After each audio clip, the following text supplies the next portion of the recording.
Tayo pauwi na, dala na natin yung ating pinik up na Nokis.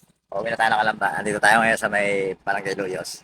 So, stop over muna kami at kami magyoyosi lang para dire-diretso ng biyahe. So, yun lang muna.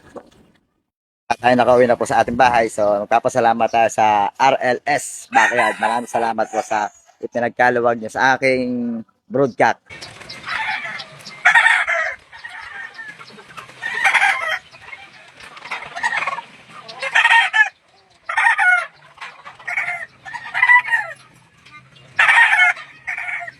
Yan, inuulit ko, maraming salamat kay Kuya Randy sa RLS Backyard. So, ito po yung pinagkaloob sa ating broadcast na gagamitin po nating materials. Three-time winner, Derby size.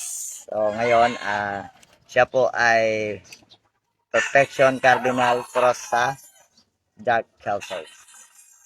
Medyo nakikita nyo, wala siyang daliri. May dado na siya. So, gagamitin na lang po natin siya ng materyales. Yun, nagpapasalamat ako sa iyo, Kuya Randy. Salamat sa iyo sa pinagkaloob mo at sa aking panimula. Thank you. Hanggang dito na ang vlog. Maraming salamat po. Ang Dilogs, focus lang sa goal. Peace out.